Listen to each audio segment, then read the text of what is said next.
Estamos de regreso para continuar conversando con el presidente de la Corte Suprema. Magistrado, quería llevarlo a otro tema. Particularmente hace algunos meses sorprendió a la Universidad Católica entablando una demanda en contra del Estado por la eliminación de las asignaciones de los aportes fiscales indirectos por los puntajes, ¿no es cierto? Y esto ha significado una serie de controversias, particularmente porque el propio ministro de Hacienda dijo por ahí que se está judicializando las políticas públicas. Sin embargo, después de esto, a los pocos días, ¿no es cierto?, logra llegar a un acuerdo con gente de la Universidad Católica, pero lo más complejo de esto es que deja una puerta abierta, de que ahora cualquier institución, cualquier organización que puede sentirse no conforme con alguna política pública, puede entablar, ¿no es cierto?, o establecer una demanda, y eso obliga a meter a los tribunales de justicia en esto. ¿Cómo toma este tipo de situaciones? Sí, mire, esta es una característica de los tiempos, según dicen, ¿no? ¿Ya? Como no se ve solución al otro lado, piensan que la justicia puede resolver todo o puede provocar las condiciones como para que se solucione por otras vías, porque tengo entendido que esto se arregló en forma directa con la Universidad Católica después y esto ha provocado la reacción molesta de las universidades del Estado, la Universidad de Chile especialmente. Se nos ha criticado a nosotros mucho que intervengamos o aceptemos como competentes el requerimiento de muchos asuntos que constituyen políticas públicas. Se nos ha criticado que a través del recurso de protección nosotros podamos aceptar y discutir sobre, por ejemplo, las instalaciones eléctricas, que no se sabía, las fuentes de generación eléctrica, y que nos podamos introducir en todo aquello que hace unos años el Poder Judicial no lo hacía. Nosotros, o por lo menos yo, creo que el Poder Judicial, sin entrometerse en los asuntos públicos, en derogar leyes o dictar normas que vayan en contra de las leyes, nosotros tenemos el deber de proteger a las personas. Y para eso está el recurso de protección. Ahora, ¿cuándo actuamos nosotros? Solo cuando nos requieren, solo cuando nos demandan, solo cuando nos interpelan en forma correcta. Y allí nosotros aceptamos la competencia. Entonces, esto de que se judicialice todo es un asunto que no va a terminar nunca, creo yo. Cada vez los abogados van inventando nuevas maneras de recurrir a los tribunales de justicia y no todas las cosas se terminan porque a lo mejor, ¿quién le dice a usted que no puede hacer una buena estrategia esta? Y más que estrategia, ¿no cree usted que de algún modo esto se podría constituir en una suerte de instrumentalización que están haciendo? Pero evidentemente que sí, pues en otras partes esto ha ocurrido. Y puede ser que nos utilicen, como dice usted. Ya. Pero estamos en un sistema libre, hay libertad, democracia. ¿Y no es un riesgo eso? Es un riesgo, pero tendremos que irlo resolviendo caso a caso. Bueno, yo quiero llegar a otro caso. Hace pocos meses atrás también se surgió una gran controversia después que el fiscal nacional dio su cuenta nacional al país, se produjeron algunas divergencias producto de que reclama más atribuciones, ¿no es cierto?, para investigar algunos casos a raíz precisamente de la suspensión que hace el Servicio de Impuestos Internos para seguir investigando todos estos casos de fraudes, corrupción, etcétera. ¿Qué sensación le produce esto? Y le pregunto esto porque ¿cuál es el límite entre lo técnico, ¿no?, lo ético y lo profesional? Porque ¿qué es lo que hace Impuestos Internos? Dice, bueno, yo estoy cumpliendo la ley. Es cierto, tiene razón. Pero ¿cuál es el límite? Porque ahí hay un problema ético. ¿Qué va a pasar si se dejan de investigar o el Ministerio Público no tiene las facultades para hacerlo? ¿Significa que estamos amparando también la impunidad? Esa es una interpretación. Pero hay otra que también viene de antiguo. ¿Cuál es? El que el ejercicio de la acción penal tenga unas ciertas limitaciones de carácter técnico. Porque si usted entrega todas las facultades de ejercer la acción pública, penal pública, única y exclusivamente a un órgano, entonces se puede producir lo contrario, de que ese órgano pueda también cometer errores o no errores, pero abusos. Entonces, dentro de la administración del Estado en general, existen controles recíprocos entre los distintos poderes, de tal manera que no solo una persona pueda ser el soberano en esto. Y entonces, en lo que pasa con el Servicio de Impuestos Internos, que como es una legislación especializada, ¿no es cierto?, el servicio tiene desde siempre la facultad para ella calificar si esa infracción tributaria tiene o no tiene caracteres de delito. ¿Por qué? Porque él tiene una misión principal, básica, recuperar. ¿Pero debería tener más atribuciones la Fiscalía para investigar? Y sobre todo no solo eso, no bastaría con eso, con decir eso. Debería tener más atribuciones. Sencillamente la discusión es eliminar la facultad que tiene el Servicio de Impuestos Internos. Y eso sí que es discutible. Porque el Servicio de Impuestos Internos tiene esta limitación porque él técnicamente conoce a los contribuyentes, los persigue durante toda la vida y entonces puede ella calificar la existencia de un dolo penal. Y si pasara esto... ¿Pero impuestos internos eso está? Impuestos internos. ¿Pero a través de los tribunales? Claro, es que para poder ejercer la acción penal pública tributaria, debe el director del Servicio de Impuestos Internos presentar querella. Querella, claro. Y allí solamente puede entonces el Ministerio Público seguir investigando. O sea, el dueño de la acción penal pública tributaria es el Servicio de Impuestos Internos, y lo ha sido siempre. Ok, pero ¿se podría prescindir de eso? Me explico, porque si hay, por ejemplo, casos conocidos de corrupción, si hay un soborno, ¿no?, que participó, ¿no es cierto?, con una empresa y hay un soborno a alguien, ¿eso no es un delito? ¿Y quién le asegura a usted que la parte que va a obtener el derecho a decidir no vaya a ocurrir lo mismo? O sea, si se saca de allí al Servicio de Impuestos Internos y se deja exclusivamente al Ministerio Público, por ejemplo, ¿quién le asegura que no ocurra lo mismo? Los sistemas están establecidos para que haya controles y para que el que tome una determinada decisión sea un órgano más técnico cuando las cosas son de especialidad. Pero hoy en día, por ejemplo, la Fiscalía podría investigar, ¿no?, a pesar de esta limitación que tiene por el lado del Servicio de Impuestos Internos, utilizando el principio de oportunidad, por ejemplo. Claro, podría buscar otros delitos, por ejemplo. Otro tipo de delito que no sea exactamente el delito tributario. Y podría hacerlo. Y de hecho lo ha hecho en algunas oportunidades. Mire, eso de determinar tan drásticamente lo que se discute es que el servicio no participe en la acción penal pública.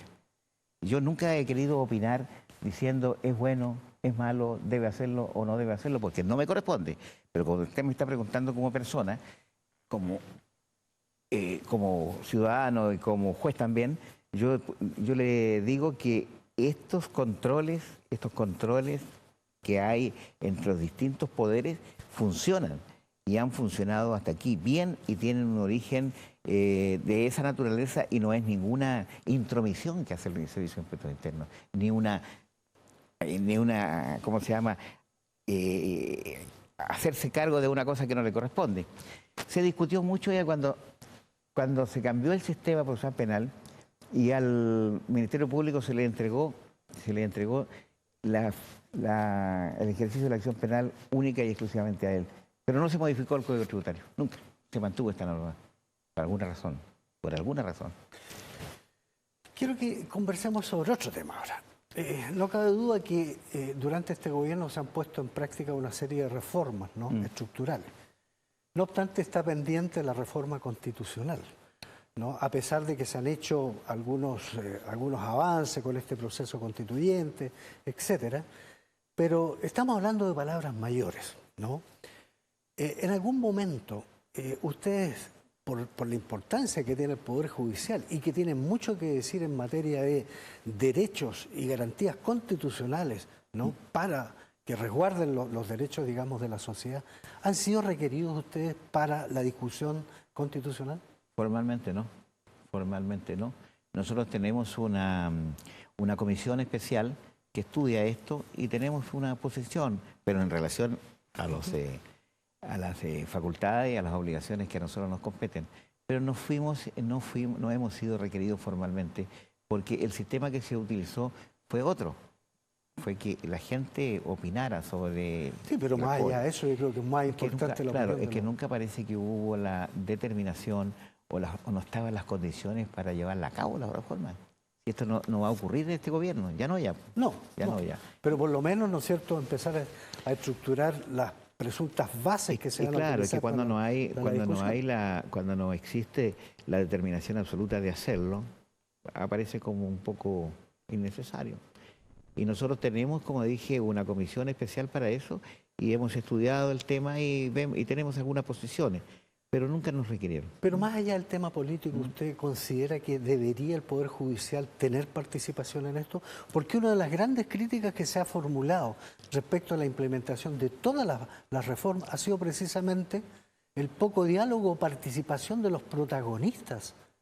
¿No cree usted que hay algo de eso también?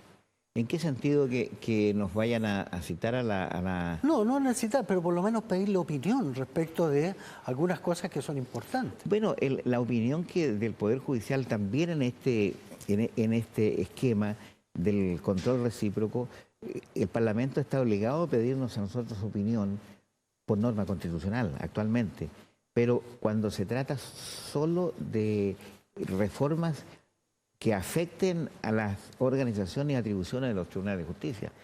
Allí nos piden opinión formal. Y nosotros todos los días estamos informando proyectos de ley, todos los días.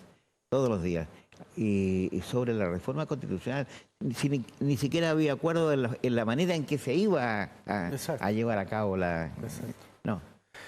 Hace algunos meses falleció en el centro de detención Punta Peuco un ex miembro de las Fuerzas Armadas, ¿no es cierto?, que participó en una serie de crímenes de lesa humanidad, etcétera, ¿no? Y fue muy controvertido también porque se planteó ahí hasta qué punto una persona que tiene una enfermedad terminal debiera a lo mejor o conmutarse la pena o darle la posibilidad que la cumpla en libertad. Exacto. ¿Cuál es su opinión respecto a eso? Bueno, esta sí que es una opinión drástica que yo tengo, pues, ¿no? ¿Cómo así? Drástica, en el sentido de que siempre uno tiene el cuidado de no opinar en asuntos valóricos, porque después le va a tocar decidir. Pero en esta yo me he manifestado en varias oportunidades de acuerdo con que los militares deban tener también el derecho humano básico, que es acceder a los beneficios. Acceder a los beneficios como acceden todos. Por la vía de la libertad condicional, por ejemplo. Y que también aquel derecho que no está consagrado en nuestro país, el derecho a morir en su casa. Yo creo que en eso hemos exagerado un poquito nosotros y los jueces ya cumplimos con nuestro deber, que consiste en castigar, en condenar. Y yo en lo personal condené a mucha gente. Investigué varias causas de derechos humanos, las aclaré y los condené. Entonces ya se terminó mi función y ahora viene la función del Estado. El Estado tiene el deber de mantener a ese hombre cumpliendo la pena que le asignó el Poder Judicial, pero tiene el deber también de rehabilitarlo y de resocializarlo. Y para ese deber, que es del Estado en general, ¿no es cierto?, existen varias figuras o varias fórmulas a las cuales la gente piensa que los militares no tienen derecho por haber cometido delitos de esta naturaleza. Y esos derechos se están concentrando por ahora solo en la posibilidad de morir en su casa. Pero están las salidas dominicales, las salidas de fin de semana, las salidas diarias, está el beneficio de la libertad condicional, que no hay ninguna razón para que no se acceda a ello. Y ¿eso no le ha traído algún tipo de inconveniente con con los familiares de los detenidos desaparecidos? Muchos inconvenientes, porque es una opinión fuerte, ¿no? Es una opinión fuerte, sobre todo yo que condené a tanta gente, pero ya terminé, mi trabajo terminó, ahora es otro. Exacto. Es otro. Y es del Estado, yo no lo decido. Por lo tanto, no tengo ningún inconveniente en reiterarlo acá. A mí me parece que tal como está la cosa y las condiciones generales del país, nosotros debiéramos buscar, como alguien dijo, algunos puentes y no tantos muros, ¿no? Exacto. Ministro, presidente de la Corte Suprema, sí. Hace pocos días atrás se conoció un reciente fallo de la Suprema que permitió destrabar definitivamente el famoso proyecto de aquí de Arauco. Lo que significa para nuestra región algo muy importante. O sea, hay en carpeta, ¿no es cierto?, un monto de inversión del orden de los 2.100 millones de dólares, con todos los efectos económicos que esto evidentemente puede traer. ¿Qué elementos se consideraron a él? No lo conozco, no hace mucho que salió, ¿no? La tercera sala. En la tercera sala. No, yo solamente lo que he visto en los diarios, pero a mí me parece que la tercera sala es bastante estricta en este tipo de cosas y debe haber ponderado adecuadamente los efectos ecológicos que este produzca, las dificultades que pueda producir, y lo ha encontrado que no se opone a las reglas que rigen la materia. Y si es así, yo estoy muy de acuerdo. Creo yo que... Una última pregunta, porque estamos terminando. Uno de los grandes problemas que hoy en día tenemos es el tema de la delincuencia, pero llama profundamente la atención, lamentablemente, el incremento que ha venido experimentando la delincuencia juvenil, adolescente. ¿A qué atribuye usted eso? A muchas cosas, Y si es que usted piensa desde el punto de vista de nuestro, evidentemente que existe una laxitud en la aplicación y en el concepto de principio de inocencia. La inocencia se rompe cuando el hombre ha cometido un delito, y mientras no esté sancionado, se estima que es inocente. Y eso ha sido un poquitito extenso, y los jueces, cada uno lo entiende a su manera. Eso por un lado. Pero yo creo que la delincuencia, Vega, tiene su origen en la situación general del país. Yo creo que nuestro país está en una situación bastante delicada, y la juventud especialmente ve muchas inconsecuencias y muchas frustraciones, porque se fijó metas de vida en su momento que se las fijaron sus padres y que de a poco se ha ido desmoronando y se desmorona nada más. Entonces la delincuencia va en aumento. Yo participo mucho como presidente de la Corte Suprema en formas de rehabilitación, que no nos corresponde mucho, pero que nosotros estamos en eso. Y las formas de rehabilitación tienden precisamente a rescatar a los jóvenes de la fuente última del delito, que es la drogadicción. Pero a eso hay que agregarle la miseria, la falta de oportunidades, la falta de trabajo, hogares desintegrados por lo mismo. Entonces, estamos participando de varios programas que tienen como base de la reinserción y de la rehabilitación y de sacar a estos muchachos de allí sobre la base del trabajo. Si a una persona que está insertándolo socialmente, si no le da trabajo, no tiene ninguna posibilidad de reinsertar. ¿Y existe verdaderamente la voluntad desde el punto de vista social? Mucho. Fíjese que increíble. Hay empresas privadas que trabajan en esto bien, bastante bien. Yo fui a la licenciatura, jóvenes que están presos y están en libertad o están en la cárcel. Esa empresa, que no es el caso nombrarla por razones obvias, ella, los jóvenes estos, los lleva a la empresa, los recibe, los acoge allí, los integra, les da trabajo, les paga. Y le dice, pero tú tienes que estudiar, tú tienes que prepararte. Empieza, ¿te gustaría ser gruero? ¿Te gustaría conducir un tractor? ¿Qué te gusta? Soldador, qué sé yo. Y le enseña. y tiene un programa que dura muchos años y termina cuando este joven es capaz de mantenerse y llega a obtener incluso un grado casi de técnico, pero con seguridad absoluta del trabajo. Así que no hace mucho fui a la licenciatura de estos jóvenes, los que aguantaron todo esto, ¿ah? Y el que hizo uso de la palabra estaba tan reintegrado que era el encargado de entrevistar en el departamento de personal a los candidatos a ingresar a la empresa. Un niño drogadicto que está procesado, información. Y eso es una maravilla. Es poco, pero yo creo que hay que empezar. Hay que empezar. Okay.